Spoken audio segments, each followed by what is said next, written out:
तुम्हारी समझ ही है साथी, यहाँ से तो आगे भजन ही है साथी, भजन के बिना तू अकेला रहेगा, रे मन ये 2 दिन का मेला रहेगा, फिर न ये जग का झमेला रहेगा। इस जगत के झमेले से कुछ मिलने वाला नहीं है, इसलिए ये जो कार्यक्रम हो बहुत सुंदर बात है, होते हैं कार्यक्रम भदौरिया जी की कृपा से, बहुत जरूरी है होना, कथाएं चलती रहना चाहिए, लेकिन कथा को हम व्यथा ना बनाएं, बस इतना थोड़ा सा समझ पैदा करो।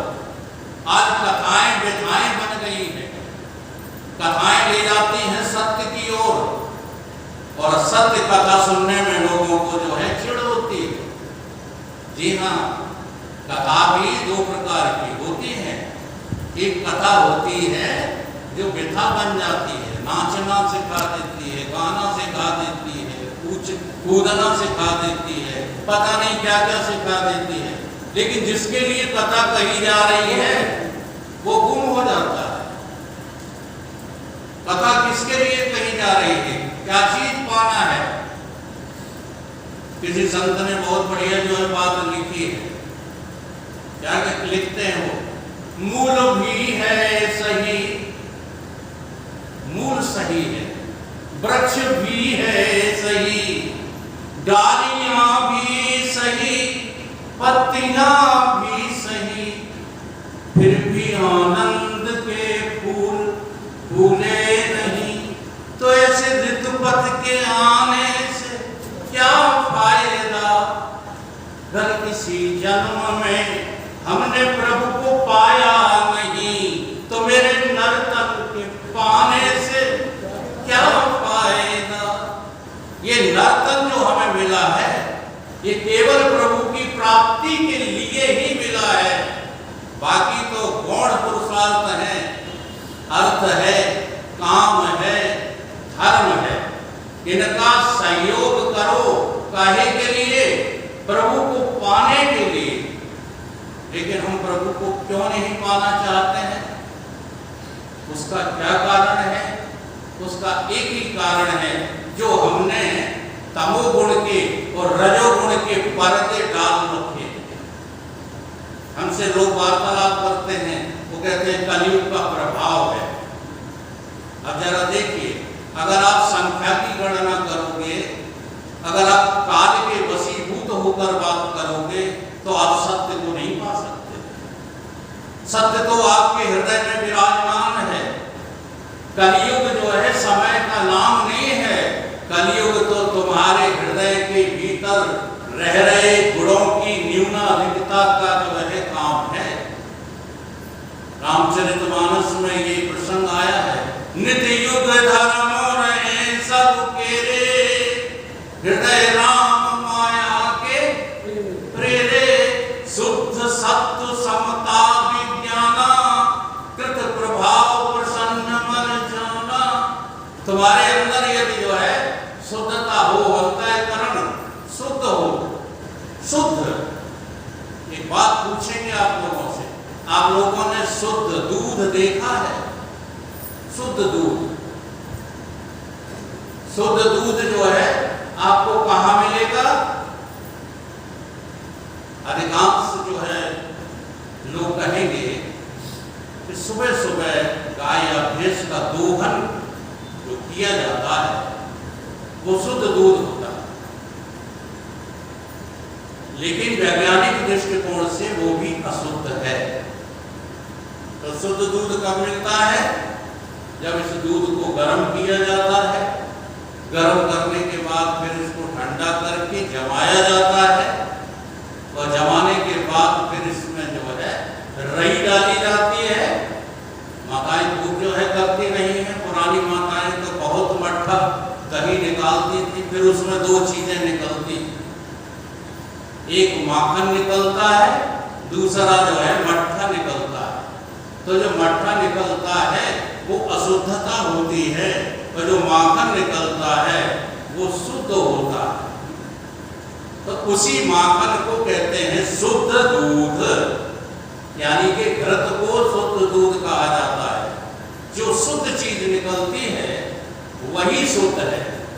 ठीक इसी प्रकार से हमारी भी बुद्धि के ऊपर अशुद्धता के, तमोगुण के और रजोगुण के पर्दे पड़ गए।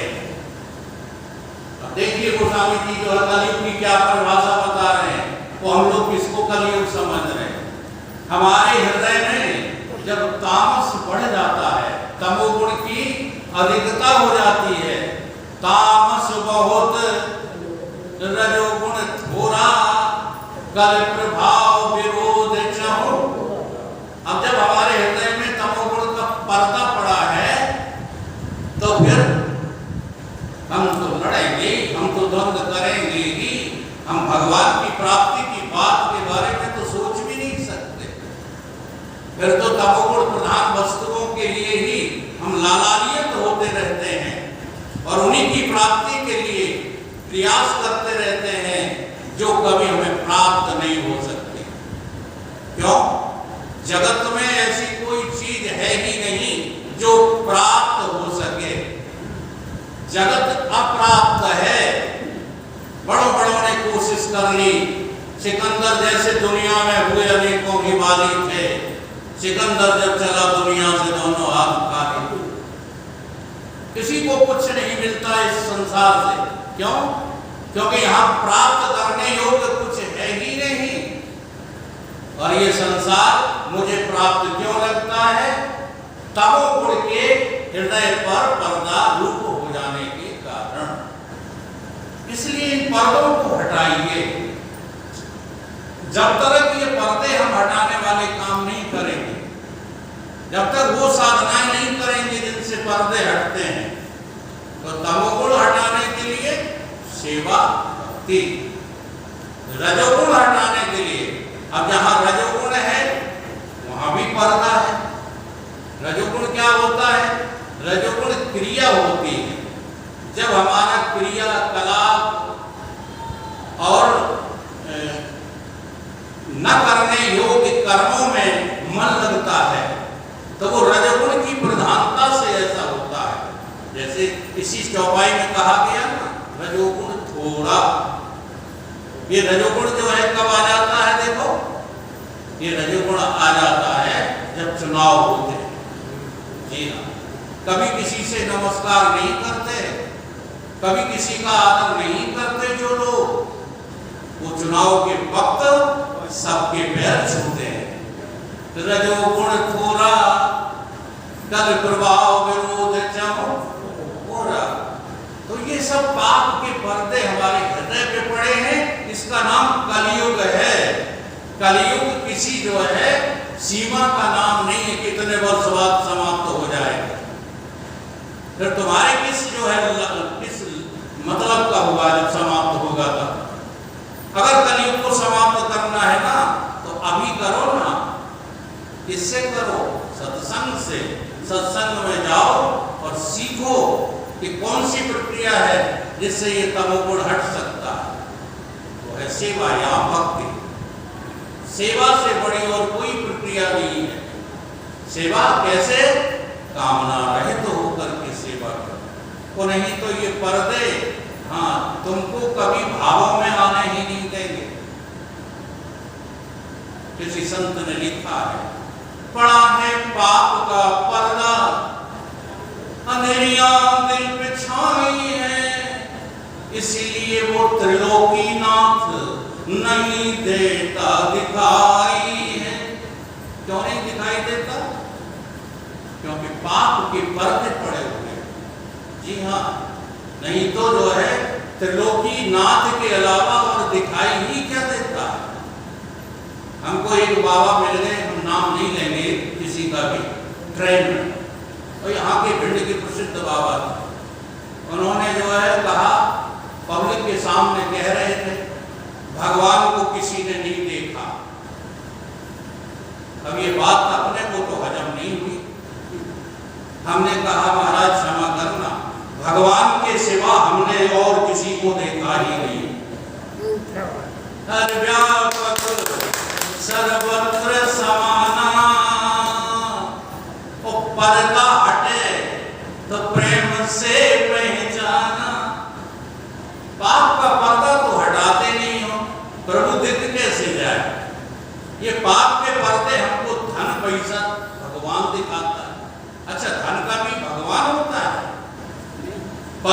भगवान होता है, प्रतिष्ठा कभी भगवान होती है, पर हम इन्हीं को भगवान देखते रहते हैं कि कौन भगवान है।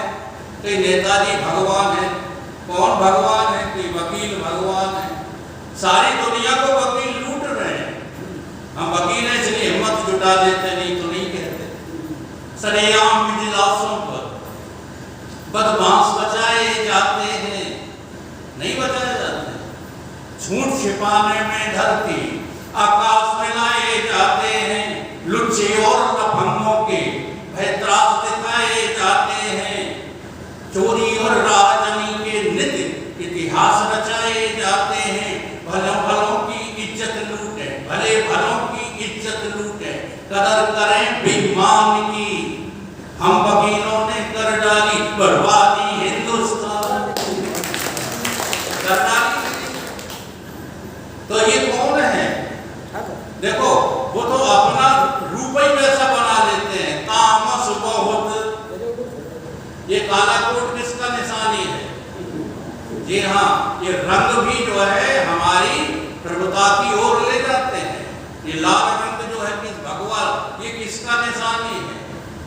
ये प्रकाश की निशानी है। प्रकाशमयी जीवन यदि जीना है, हाँ, तो भगवा रंग पसंद करो, ठीक है। और प्रापंचिक जीवन जीना है तो काला रंग पसंद करो। और अपना अंतःकरण शुद्ध करना है तो सफेद रंग पसंद करो। अंतःकरण स्वच्छ होने का अर्थ क्या है? सफेदी आ जाना चाहिए मेरे हृदय में। शुद्ध अंतःकरण में ही भगवान प्रकट होते हैं, और नहीं तो भगवान का भाव भी बन नहीं पाता। चाहे जितनी कोशिश करना, खड़ंगाद वेदों मुखे शास्त्र विद्या कवित्वाद गद्धम सुपद्धम करोति मनुष्येन लग्नम गुरु रंग पद में तथा किम तथा किम तथा किम तथा। चाहे सब शास्त्र पुराण याद कर लेना, कंठस्थ कर लेना और उनको बना बना के सुना लेना, गा लेना, लेकिन जब तक अंतःकरण शुद्ध नहीं करोगे इनका कोई लाभ नहीं होगा, नहीं होगा, नहीं। इसलिए हम ये पाप के पर्दे अपने पर से हटाएं, और जब पाप के पर्दे हटेंगे तभी हमको ये जो है भगवान स्पष्ट दिखाई देने लगता है। क्यों ये कहते हो घनश्याम आते नहीं, सच्चे दिल से उन्हें तुम बुलाते नहीं।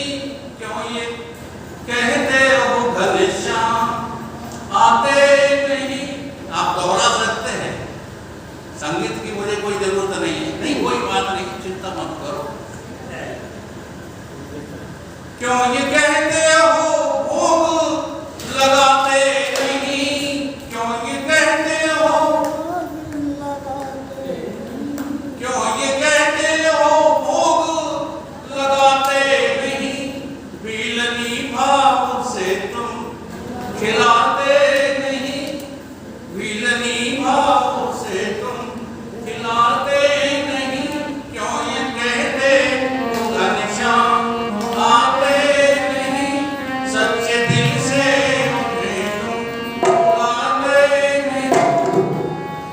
क्यों ये कहते हो गीता सुनाते नहीं?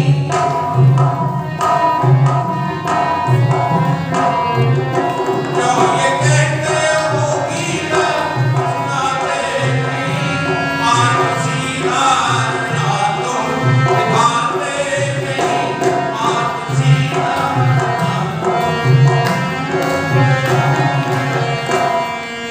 बात सीधा ना तुम दिखाते नहीं। क्यों ये कहते हो लज्जा बचाते नहीं? क्यों ये कहते हो लज्जा बचाते नहीं? द्रौपदी की तरह तुम बुलाते नहीं, द्रौपदी की तरह तुम बुलाते नहीं। क्यों ये कहते हो घनश्याम आते नहीं?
करो। जिस समय तुम अपने किसी संबंधी के लिए रोए हो, आप किसी वस्तु के बिछड़ने पर रोए हो, आप किसी परिस्थिति से मुकाबला करते हुए रोए हो, क्या उसी तरह भगवान को पाने के लिए हम कभी रोए हैं? अगर उसी तरह से हमको रोना आ जाए तो भगवान तुमसे दूर कहां है?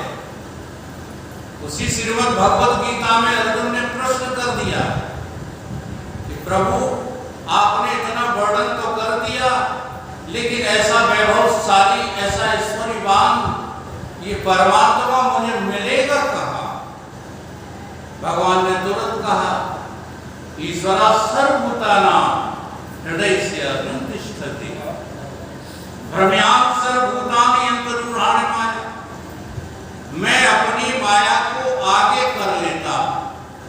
अभी अभी जिक्र आया था, ये माया क्या है? कौन सी चीज का नाम माया है? तो भगवान ने साफ कह दिया कि ये मेरे आगे आगे चलती है और मैं इसके पीछे पीछे रहता हूं। जो इस माया को पार कर लेता है, जी हाँ, देवी ही ऐसा गुणमयी मम माया दुरत्या। भजन क्या है? भजन इस माया को पार करना है। माया के बस में पागल होकर घूमना नहीं है। तो कहते कोई माया को पार ही नहीं कर पाया, तो वही जवाब उन्होंने दे दिया, माम एव एन प्रपदन्ते मायाम एताम तरंतते।